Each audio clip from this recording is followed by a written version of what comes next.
आज की जो कहानी है उसका एक तथ्य मुझे अभी तक परेशान कर रहा है। हम्म। एक स्टीम बोट जिसकी क्षमता थी सिर्फ 376 लोगों के हम्म। और उस पर सवार थे 2300 से भी ज्यादा लोग। 2300। ये आंकड़ा ही अपने आप में अविश्वसनीय है। बिल्कुल, ये कोई कल्पना नहीं है।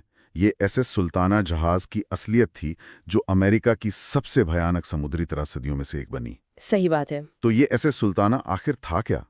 किस तरह का जहाज था?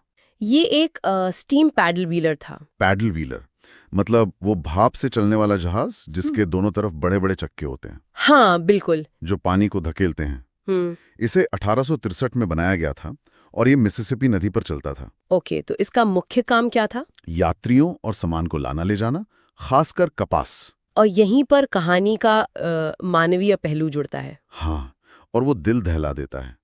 जहाज पर जो ज्यादातर लोग थे वो अमेरिकी गृह युद्ध के थके हारे सैनिक थे। अच्छा, ये वो लोग थे जो लड़ाई की गोलियों और बीमारियों से तो किसी तरह बच गए थे और अब बस महीनों या सालों बाद अपने घर लौट रहे थे। अपने परिवार के पास। हाँ, उनकी मंजिल बस कुछ ही दिन दूर थी। सोचिए जरा। तो ये हादसा कब और कहाँ हुआ? ये हुआ 27 अप्रैल 1865 की रात को, करीब 2 बजे। जहाज मेम्फिस से बस निकला ही था। और जो तस्वीरें मिलती हैं वो तो अविश्वसनीय हैं। लोग जहाज पर हर जगह थे। हर जगह मतलब? डेक पर, छतों पर, रेलिंग से लटके हुए, यहाँ तक कि रस्सियों पर भी। बाप रे! जहाज का पूरा ढांचा इस वजन से एक तरफ खतरनाक तरीके से झुक गया था। देखकर ही कोई कह सकता था कि कुछ बहुत भयानक होने वाला है। तो सवाल यह है कि यह हादसा हुआ कैसे? क्या ये सिर्फ वजन की वजह से हुआ? नहीं, सिर्फ वजन वजह नहीं थी। असल में ये 2 बड़ी बहुत बड़ी गलतियों का नतीजा था जो एक साथ हो गईं। अच्छा। पहला तो जाहिर है अविश्वसनीय ओवरलोडिंग। हाँ, वो तो है ही। जहाज अपनी क्षमता से लगभग 6 गुना ज्यादा भार उठा रहा था।